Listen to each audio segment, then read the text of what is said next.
Welcome to class. In this class, we're going to go over my go-tos for lower body mobility. All right, so to begin with, the first thing you're going to do is you're going to screen your client and see what a body weight squat looks like. So I'm going to demonstrate a body weight squat, and obviously we're also going to screen them with the overhead squat test, which is where you've got this stick and shoulder width apart. You don't want to go too wide because making it wider makes it easier. So you really want to get into that thoracic extension.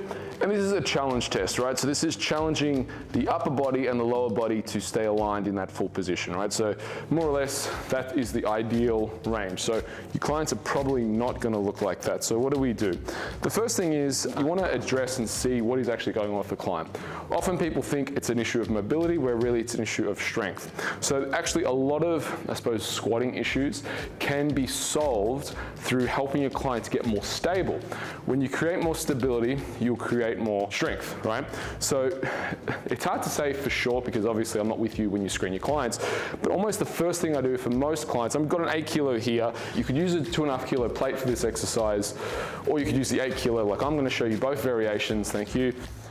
So this is called a counterbalance squat. The reason why a counterbalance squat works is because if I put this out in front of me, my core and my abs have to switch on. I don't have a choice. So if I do this and my core doesn't switch on, I'm just going to fall and smash my face, right? So I put something out in front of me, core switches on, and you'll find for a lot of clients now, that's not going to do anything for me. So I'm going to use the 8 kilo, right? But you'll find for a lot of clients, by putting this out in front, right, and the arms, it's not here, it's not a goblet squat, right? 4 to 5 reps for this.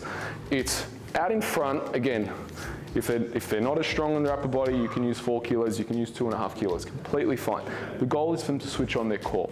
So again, we're going to assume that pelvic tilt in, get the core on, arms stretched, and we're going to get them to squat down, right? For a lot of people, just that will improve their squat. Now, if someone doesn't have the range of motion, perfectly fine. You can use and get them to squat to a bench. As you can see here, I've reduced the range of motion just by squatting to a bench. So this is my first go-to, and it's not going to necessarily improve mobility overnight, but what it is going to do is going to teach the client to help create stability, and stability creates strength. The next go-to is just a simple band. And again, the best cues you can give your client are cues where you don't have to talk. So there's a few different ways you can use the band. You can start with a band by simply putting it around their ankles, depending on what they're doing, right? So if just simply putting around their ankles, it's going to help the client spread the floor apart. So you could use this and get them to do the same thing, and you'll probably find they're more stable. You could use the band and also use a counterbalance squat and get them to do both, right? You can also play with it if they need to be using more glutes. You can certainly put this band higher, right? So if I do this, and let's say they're not using their glutes as well as they should, simply by me putting the band around the knees, they're going to have propensity to push against it, which when we push against the band, we're going to be using our glutes. So the band's here, and now all of a sudden I'm using my glutes a lot more because there's a band there. So it's a very simple hack. Once you screen someone for body weight, if they're not using the right muscles, so for example, they're not using their glutes, they're using their core, you could do a combination, band, counterbalance squat, 5 reps, get them to do a warm up. With this, you always want them to be moving. I did that way too fast. So with a client, I'd want them to be moving through a 4 to 5 second cadence, right? Up and down. So I don't want them just to pop up out of it. I want them to really think about what's going on. Now this is pretty challenging because there's a lot of things that I have to stay stable. But again, how do we build speed? How do we build strength? It's through good movement patterns. And this is going to create that stability. So these are my first 2 go-tos, and I like these because they hit a lot of things at once. But again, if the client's so removed that they're not able to even do a bodyweight squat, we're going to have some work to do, right? So something as simple as if they're not using their core, we need to start with a plank. Now I know we said this was for lower body, but if we are looking at trying to get a client to squat, if they're not able to stabilize their core, then they're not going to be able to squat. You have 3 main hubs of stability: your pelvis, your spine, and your scap or your shoulders, right? You need to make sure those hubs of stability are stable. So pelvis and spine, obviously when we're squatting, are primary. So a simple thing, if a client isn't able to, if they're squatting and their squat looks kind of like that, right, this is where a counterbalance squat really works well, because again, immediately they're going to switch on their core, because that's often why that happens. The other way is you get to teach them by using a plank. So the correct way to do a plank is not, a lot of people do this when they do a plank. They get as narrow as possible. Completely wrong way to be planking. What you want to do is you want to actually get, to make it harder, you want to get as wide as possible. So I'm going to bring my arms wide. I'm going to bring my feet wide. Now the trick with the plank is I'm going to push, as you can see, I'm pushing my upper body off by rounding my back. My butt's not in the air, right? I'm going to hide my tailbone. So I'm going to pull my pelvis in. And I'm going to imagine there's 1,000 bucks in my bum cheek, right? You're trying to pull it out. I'm trying to keep it clenched in my butt cheeks, right? So you got to flex your butt, you got to flex your quads, and now my core is on. The other thing I like to do if I'm doing this with the client is I just give them a little bit of tension. They get that position, and I just give them a little bit of tension. I say, imagine you're planking on a fence, and I'm going to try and push you over, right? And I might use one hand on their hip, one hand on the opposite shoulder, push them, and then switch, right? So what that would helps do is helps them flex, make sure everything is on from the core. So you can see here, this is a good plank position, my core is on. So I might take them through a few rounds of planking, get them to squat again. What you generally find is as they activate their abs, their squat starts to look better. Again, particularly if their movement pattern is when they squat, they break at the hips, and they just fall down. So there's a few different ways we can solve it. Again, what that says to me is weak core. The next thing, we can scale these up and we can scale these down. So one of my favorites kind of mobility exercises to start with a squat for me personally is what I like to do is to sit into a squat position, grab an ankle, thumbs up, go to the side and stretch out my lats in conjunction with a full body weight squat. So that really, I like to do this as a nice warm up. I like to be able to get clients to be able to do this. Now, obviously not a lot of clients will be able to do this straight from the get-go. So what's the regression? Right, if this is the ideal, what do we look at as the regression? Well, the regression literally is what I'm doing right now, is get your client to sit in a full squat position. Now, granted, their full squat position might look like this, and they might be sweating bullets trying to get down into this position. Completely fine. We want to build this up over time. We want to maybe get them to do reps of this or sets of this, right? So it might start with 30 seconds, stay in this, and this might be an isometric position. Their shins might be burning because they're tight, their ankles might be burning, but again, we just work with their level. Get them to hold that for 30 seconds, get up, get them to walk around, get back into it. And then again, this is something they can do on their own, and the more exposure they have to the full squat position, the better it's going to be, the more their body's going to remember that position. But then we can also look at what is enabling them from hitting that position. So if they're rounded and they've got poor ankle flexion, then we can add in some calves before they do this, right? So when I say add in some calves, making sure they go all the way down, all the way up, really stretching out the calves as they go through that motion, then getting them in that position. Doing tibialis raises, right, against the wall or using a tibialis bar. That might help with a fascial release. They could potentially go see a soft tissue therapist as well as building strength through that tibialis as well. So looking at what is actually breaking down as they squat is going to give you information as to what to program. But generally what you'll find with limitations to a squat, it is technique often, so they just haven't had the exposure of technique. And I'll show you in a moment how I start ingraining technique. But it's going to usually be, from a mechanical aspect, it's going to be their ankles, or basically ankle flexion in general, and the ability to stabilize their hips and also their core, right? Because they're flopping into it. Obviously, look, upper back does play a role, because you do find a lot of people who are just too weak to get in this position with the bar, which is fine, but generally starting off, the reason why they can't get in this full position is everything's round, they don't have the ankle mobility, and they don't have the strength. So you don't just want to jam people into it straight off, you want to work them in. So the way you could work them in, and what I've done pretty successfully with a lot of different clients, is just start with something and completely help them not overthink it. Is what I want you to do, this is how I'll start the squatting. I want you to sit to a bench, right, and stand up, right? And I'll get them to do that literally, sit down and stand up, because everyone can sit down and stand up, right? So I make it really, really easy, sit down and stand up. Then I might add a little layer of complexity. I want you to sit down like there's a thumbtack on the bench, and just as you're about to sit, you realize, and you come straight back up, right? And you realize there's a thumbtack there, and you come back straight back up, right?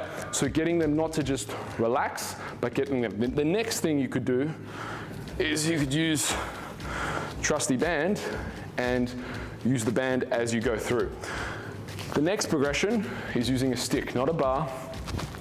Putting the bar on their back, or stick on their back in this case. I say to the client, imagine this is 100 kilos or 200 kilos, right? So you want everything nice and stable. When I'm putting the stick on their back, I'm getting them to imagine that this is a bar and that it's very heavy and that it's real. Not just, oh, it's a stick. Yeah, I'll just be relaxed, it's uneven. Oh yeah, that's fine. No, because that creates bad habits when you do decide to get them to the bar. So you practice like everything is gonna move into something else. So this is a barbell, right? This is what your squat's gonna look like. We want this as a nice position. We want the stratus anterior down, we want a little bit of a lean forward, and we want you to stand up. Right now, if a client's very weak, they will find this extremely challenging because we're stabilizing and we're moving through. So that's generally, and if they need a higher height, sure, use a higher height. If they progress and they can use something lower, we progress and use something lower. The next one, if we're just talking about the mechanics of switching on glutes, and this is a big bang for buck exercise. So what I do is I pull my pelvis back, as you can see. So my pelvis is forward. I get the clients to shift their pelvis back, feet on the floor, and I'm spreading the knees. So you should find, when you do this, your clients, you're gonna feel this directly in your glutes. Now, if you're not feeling that as you do that, the easiest way to get someone to find their glutes is to lie down on a 90-degree angle and do exactly the same thing. On the 90-degree angle, there is nothing else that can be involved in this except really for the glutes. So this is a great exercise for someone who can't find their glutes. The clams aren't working for them. You want their glutes to get stronger, put a band around their knees, get them to lie down at 90 degrees, and do 20 reps here. And at the end of 20 reps, you'll know exactly where your glutes are.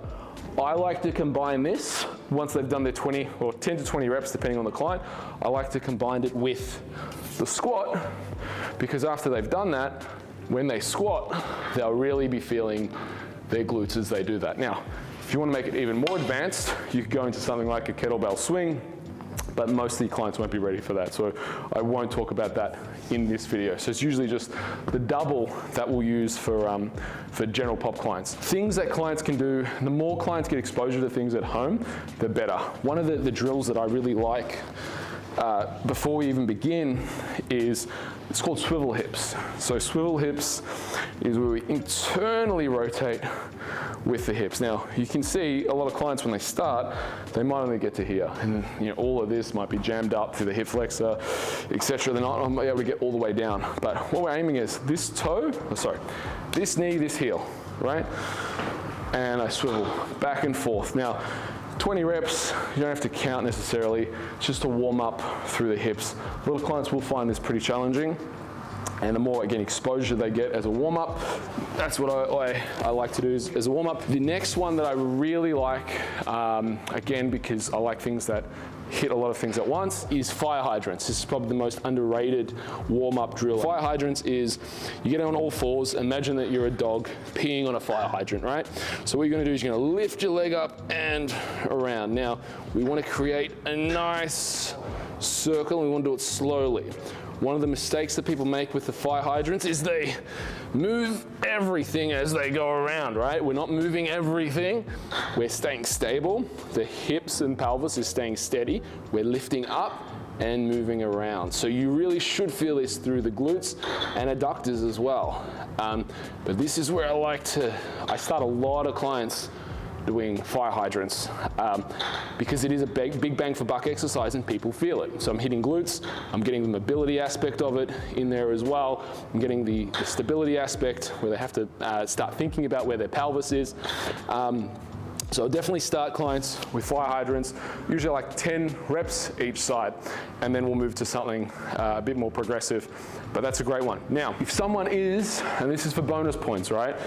If someone is a little more advanced, and so they're a power lifter, and they're not doing the movements exactly the way you want, I'm gonna show you a really, really cool exercise. Come with me. You can do this with a stick, you can do this without a stick.